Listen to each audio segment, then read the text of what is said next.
हे what's up guys, welcome back once again. दोस्तों, क्या हो अगर आप एक प्लेन में बैठकर कहीं जा रहे हैं लेकिन अचानक वो क्रैश हो जाए पर आपके साथ सभी की जान बच जाए, लेकिन फिर हर दिन हर एक दोस्त की जान अनजान तरीके से मौत होती जाए। है ना सोचने वाली बात। आज की कहानी हम आपके लिए लेकर आए हैं, जिसकी शुरुआत में हम एक छोटी पैसेंजर प्लेन को देखते हैं जो अपने यात्रियों को लेकर लंदन जा रहा है। पर बीच में पायलट को संदेश मिलता है जिस रूट से वो लोग जा रहे हैं वहां भी एक तूफान आने वाला है। संदेश है, इसीलिए उन्हें एक दूसरे रूट को पकड़ना होगा। पहले तो वो मना कर देता है क्योंकि उस रूट पर कोई भी पायलट उड़ने से कतराता है। न जाने क्या वजह इसके पीछे की, पर भी पायलट के पास कोई और रास्ता नहीं है। इसीलिए उसने उन लोगों की बात को मान लिया और फिर अपने प्लेन को मोड़ दिया।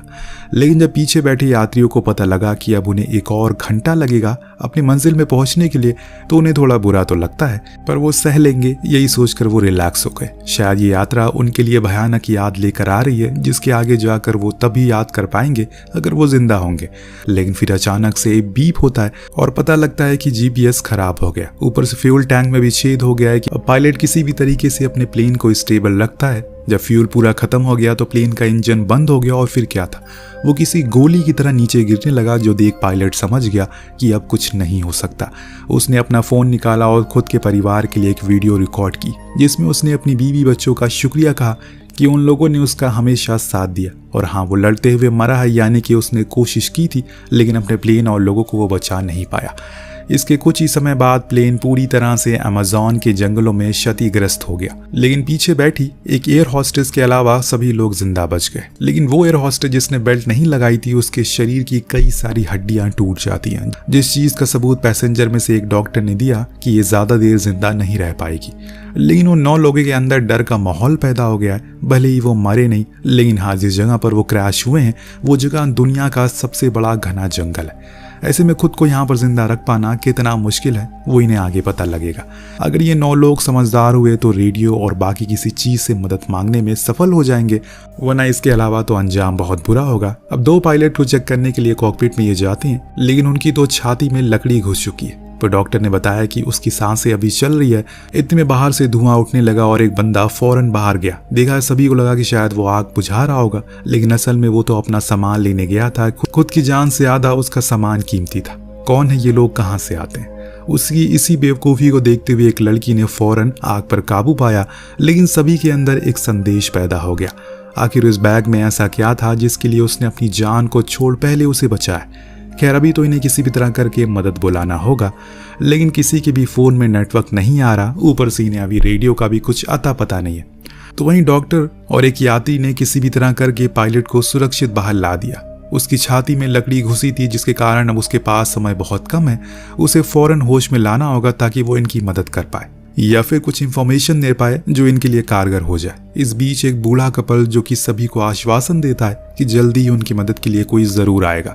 इधर सभी यात्री परेशान हैं, घबराए हैं। तभी अचानक एक न्यूली मैरिड कपल को जंगल की गहराई में ऊंची झाड़ियां हिलती हुई नजर आती है, जो चीज उन्हें डराने में कोई कसर नहीं छोड़ती, क्योंकि इनमें से किसी को भी अभी कुछ आइडिया नहीं है कि वो कहाँ पर है। अब पहले तो इन्हें यूनिटी दिखानी होगी, एकता दिखानी होगी। ऐसी जगहों पर सबसे ज्यादा उपयोग में वही आता है। दूसरी चीज, हमें सबके बारे में पता रहना चाहिए, यानी कि कौन क्या करता है, उसका क्या नाम है, जो चीज हम एक दूसरे के साथ घुलने मिलने में मदद करेगी।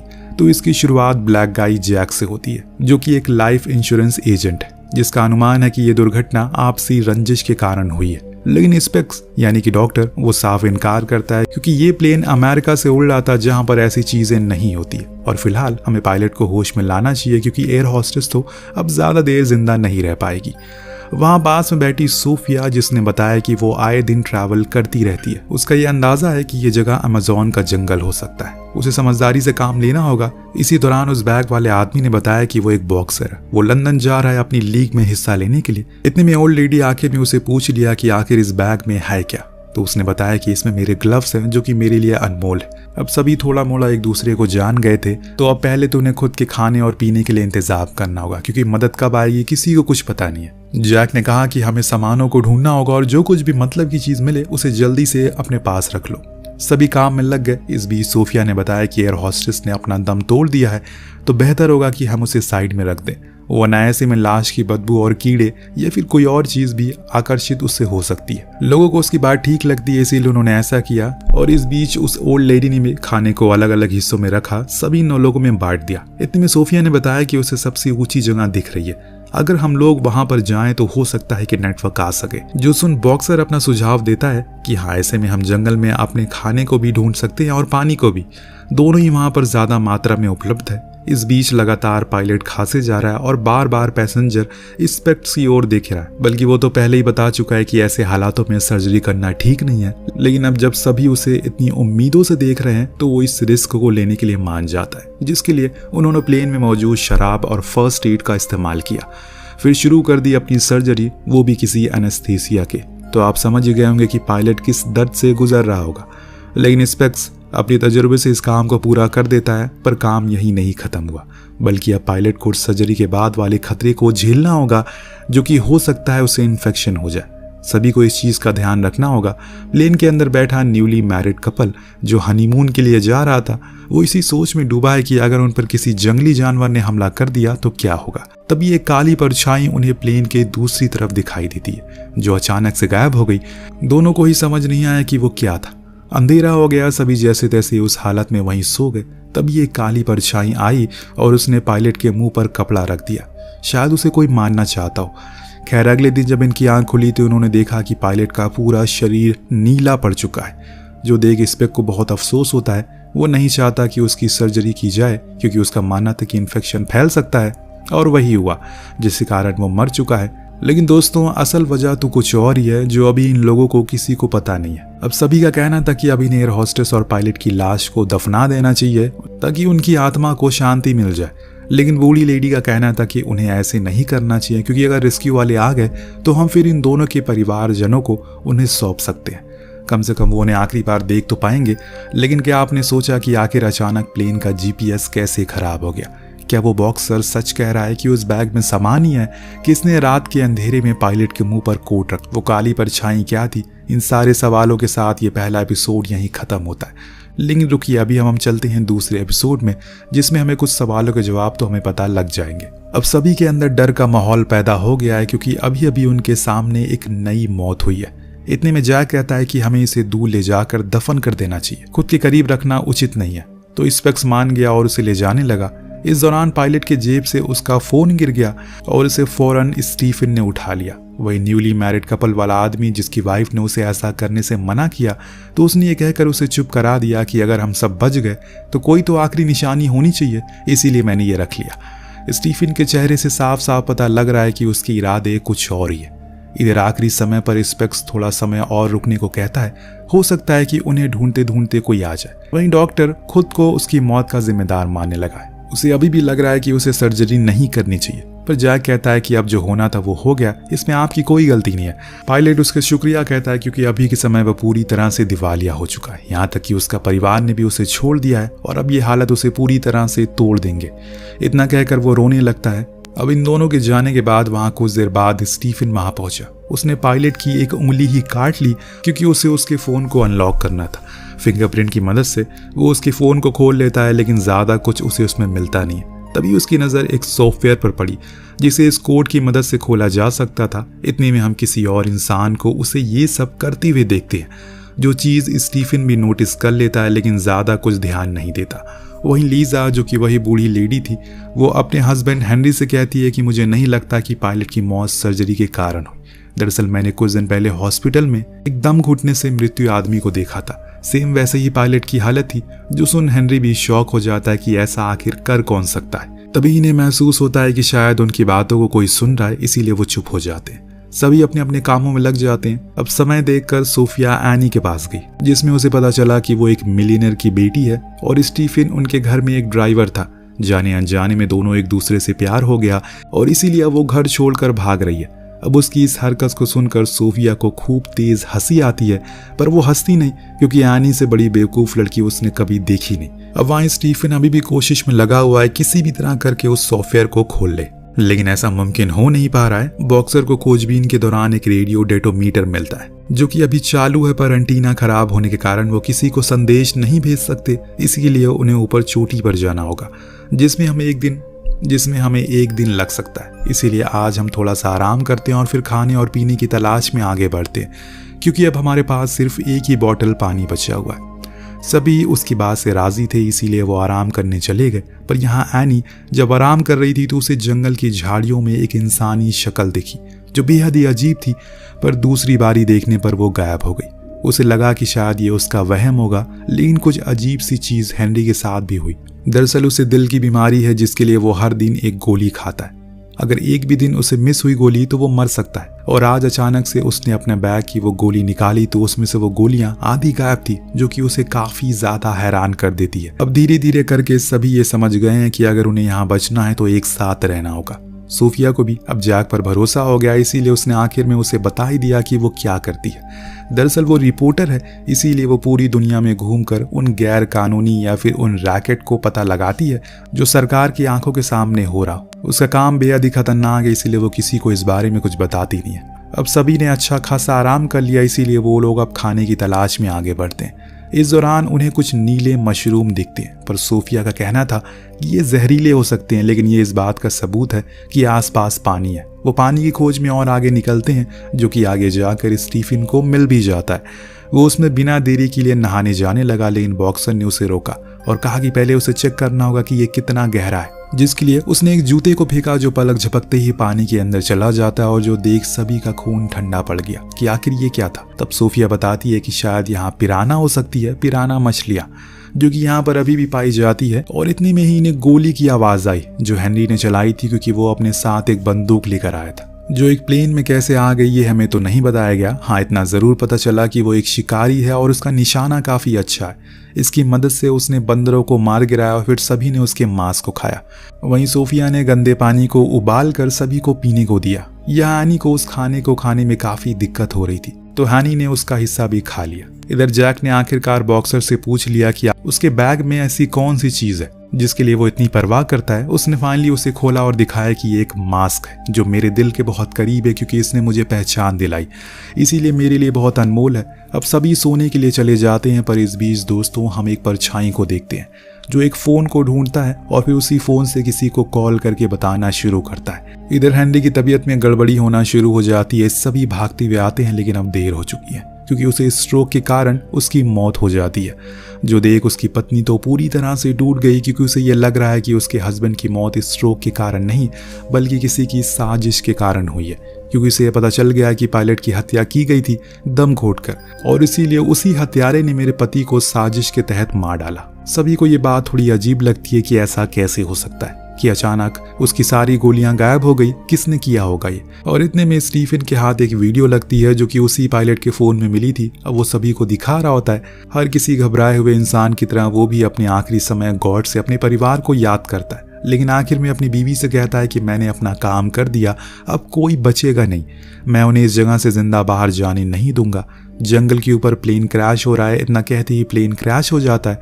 इस वीडियो को देखने के बाद सभी को लीजा की बात पर यकीन हो गया कि जरूर यहाँ पर कुछ तो गड़बड़ है। शायद उनके पास ही इन 3 लोगों का कातिल छुपा हुआ है जो उनकी हर चीज को देख रहा है। लेकिन कौन है ये मास्टरमाइंड, क्या चाहता है, अब किसकी बारी है, ये हमें एपिसोड 3 में देखने को मिलेगा, जिसकी शुरुआत होती है एक डर के माहौल से, क्योंकि अभी तक सभी को लग रहा है कि वो सर्वाइवल मोड पर है, यानी कि उन्हें किसी भी तरह करके खुद को जीवित रखना है। लेकिन अब तो उन्हें ये सोच सोच कर डर लग रहा है कि आखिर कौन उन्हें मारना चाहता है। अब एनी लीजा के पास गई उसे थोड़ी सहानुभूति देने, लेकिन वो उसे उल्टा उसे सुनाने लग गई। उसे तो यकीन ही नहीं हो रहा है कि उसने एक गरीब आदमी से कैसे शादी कर ली, जरूर कुछ गड़बड़ है। दरअसल लीजा अब सभी को शक की नजरों से देख रही है। उसे हर किसी में अपने पति का कातिल नजर आ रहा है, जो सही भी है। जितने भी लोग यहाँ पर मौजूद हैं सभी की कहानी अजीब सी है। लीजा की ऐसी बातों को सुन एनी वहां से उठ जंगलों में चली गई ताकि थोड़ा सैर कर सके, लेकिन यहाँ उसे एक बारी फिर से कुछ अजीब सा दिखा। क्या था वो उसे समझ नहीं आया, लेकिन हाँ ये जो कुछ भी था बहुत ही भयानक था। इतने में पीछे से स्टीफन आ गया। अब अगला दिन भी होने को आ गया। वहीं बॉक्सर ने बड़ी मेहनत से कुछ वायर की मदद से एक एंटीना बना लिया। अब बारी थी उसे ऊपर लेकर जाने की, पर मसला ये था कि यहाँ पर कोई भी अकेले नहीं रहना चाहता। सभी को यह डर था कि अगर वो अकेले रह गए तो अगला नंबर उनका आ जाएगा, और इसीलिए आखिर में जैक ने कहा ठीक है, मैं यहीं पर रुक जाता हूँ। अब सोनिया, बॉक्सर और डॉक्टर स्पेक्स ने तय किया कि वो वहां ऊपर चोटी तक जाएंगे और इस डेटोमीटर को चेक करेंगे क्या ये काम कर रहा है, जिसके बाद ये तीनों निकल जाएंगे। लेकिन इन्हें एक लंबी चढ़ाई को पूरा करना है जो दिखने में बहुत ही आसान लग रही है, पर चढ़ाई करने में उनकी हालत खराब थी। एक बारी तो सोनिया का पैर फिसल जाता है जो खाई में गिरने वाली थी, और अहम मौके पर स्पेक्स ने उसका हाथ पकड़ लिया, लेकिन वो डेटोमीटर लटक जाता है जो कि बड़ी मुश्किलों के बाद इन्हें वापस मिल पाता है। अब इतनी कोशिशों के बाद ये लोग फाइनली ऊपर पहुंच गए। अब इतनी मुश्किलों के बाद फाइनली ये लोग चोटी पर पहुंच गए, लेकिन अभी भी इनके फोन में कोई नेटवर्क नहीं आ रहा। पर जो वायर से बॉक्सर ने एंटीना बनाया था वो काम कर रहा है, क्योंकि उसकी कारण डेटोमीटर में लाइट जल रही है, और इस बात का सबूत दे रहा है कि जल्द ही किसी को संदेश मिल जाएगा इन्हें यहाँ फंसा होने का। लेकिन अब अंधेरा होने वाला, इसीलिए तीनों नीचे जाने का फैसला करते हैं और उस डेटोमीटर को वहीं छोड़ देते हैं। पर यहाँ नीचे तो लीजा और जैक के बीच अच्छी खासी दुश्मनी चल रही है, जिसको देखते हुए जैक उसे समझाता है कि हमें ऐसा नहीं करना चाहिए, ये समय दुश्मनी का नहीं बल्कि दोस्ती का है। लीजा भी उसकी बात को समझती है, इसीलिए उसने अपने कदम पीछे कर लिए। लेकिन स्टीफन तो अभी भी लगातार अपनी बीवी से एक ही सवाल किए जा रहा है कि जब वो लीजा से बात कर रही थी तो उसने उसे क्या कहा। लेकिन इस बारी एनी उसे कुछ नहीं कहा। तभी उसे याद आया कि उसने उसे कई साल पहले कहा था कि वो एक किताब लिख रहा है, पर उसने तो कभी उसे कुछ लिखते हुए देखा ही नहीं। ये सुनते ही मानो स्टीफन का माथा घूम गया, वो उस पर क्रोधित हो गया और तेज तेज चिल्लाना शुरू कर दिया। तब एनी ने आखिर में बोल दिया कि जो कुछ भी है लीजा ने उसे सुना था। अब स्टीफन तो पहले से ही इतने गुस्से में था, ऊपर से जब उसने ये सब सुना तो कहने लगा कि तुमने एक बाहर की औरत पर यकीन करा, क्या तुम्हें मैं कोई धोखेबाज लगता हूँ। इतने में अचानक से एनी के सर में तेज दर्द होना शुरू हो गया, तो स्टीफन फौरन भागकर केबिन में गया दवा लेने के लिए, जो देख हमें पता चलता है कि एनी किसी बीमारी से जूझ रही है। इस दौरान जब स्टीफन अंदर था तो उसे वॉलेट चेक किया, उसे उसमें अलग अलग नामों का बिजनेस कार्ड मिला, और अब उसे लीजा की बातों पर यकीन हो गया, और जो कुछ भी शक था उसे अब वो हकीकत बनने लगा। यहाँ तक कि अब तो उसे ये लगने लगा है कि वो अभी जिस आदमी के साथ है वो एक अजनबी है, और इस चीज़ को साबित करने में स्टीफन कोई कसर नहीं छोड़ता, बल्कि वो तो अब किसी गुंडे मवाली की तरह बर्ताव करने लगा है, जो देख एनी बेचारी साइड में जाकर बैठ गई। स्टीफन अंदर जाकर शराब पीने लगा। इतने में दोस्तों फिर से वही शख्स एनी को दिखा। उसने एक ब्लैक हुडी पहनी हुई है और दिखने में किसी सीरियल किलर जैसा लग रहा है, पर इस जंगल में भला वो कर क्या रहा है? क्या उसे पता है कि ये लोग यहीं पर क्रैश होने वाले हैं? क्या ये वही है जो हम समझ रहे हैं या फिर कोई और है? सही मौके पर वहाँ स्टीफन आ गया, जिसे एनी ने बता दिया कि कोई है जो क्रैश होने के बाद मेरे पीछे पड़ा हुआ है, अब मुझे वो हर जगह दिखाई देने लगा है।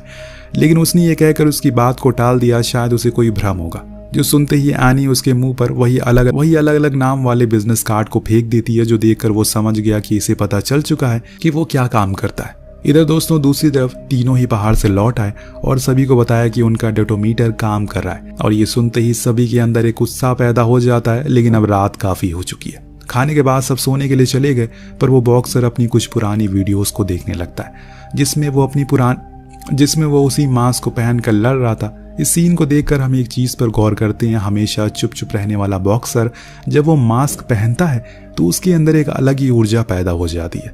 इतने में उसके फोन की बैटरी डाउन हो गई, पर वो पीछे मुड़ा जहां एक शख्स उसी मास्क को पहनकर खड़ा हुआ था, जिसने बिना समय गवाए एक चाकू से उसके पेट को चीर डाला और उसी हाल में छोड़कर चला गया। सुबह होने पर सभी हैरान थे कि आखिर वो बॉक्सर कहाँ गया, कहीं वो खो तो नहीं गया।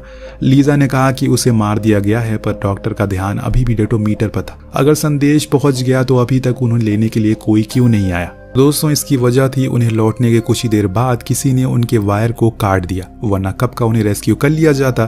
खैर अभी तो ये सभी अलग अलग होकर बॉक्सर को ढूंढने में लगे हुए हैं, क्योंकि उसके लिए वो बेहद जरूरी है। एक वही था जिसे थोड़ा रेडियो के बारे में जानकारी थी। अब सभी ने बहुत छानबीन की, लेकिन किसी को कुछ नहीं मिला, इसीलिए वापस लौट आए। मगर डॉक्टर और सोनिया दोबारा ऊपर जाने का फैसला करते हैं, क्योंकि डॉक्टर का मानना था कि शायद डेटोमीटर में कुछ गड़बड़ी आ गई है, और इसीलिए वो लोग निकल गए।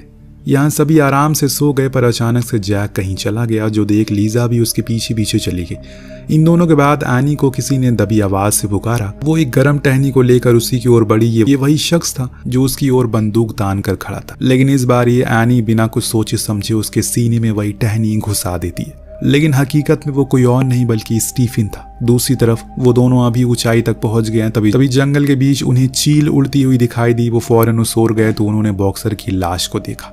वो चील नोच नोच कर उसे खा रही है।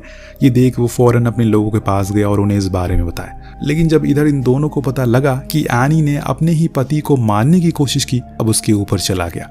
पर स्टीफन ने अपनी पत्नी का साथ देते हुए कहा कि दरअसल उसने बचपन में एक आतंकवादी हमले में अपने करीबी को खोते हुए देखा है, जिसके कारण उसे हर मोड़ पर अजनबी नजर आते हैं।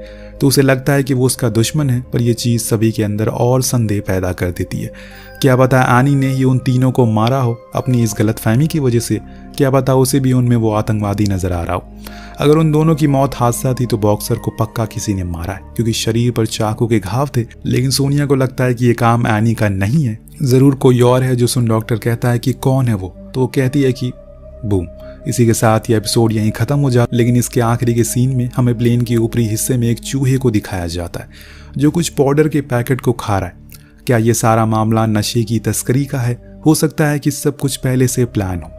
गुमराह करने के लिए इसे एक प्लेन क्रैश का सीन बना दिया गया हो सकता है कि जो इन्हें मार रहा है वो किसी गैंग का मेंबर हो जो अपनी सप्लाईज को लेने के लिए आया हो। अब ये सारे सवालों के जवाब हमें आने वाले एपिसोड में मिलेंगे, जो कि अगली वीडियो में आएगा। आपको ये कहानी कैसी लगी हमें कमेंट करके जरूर बताएगा। मिलते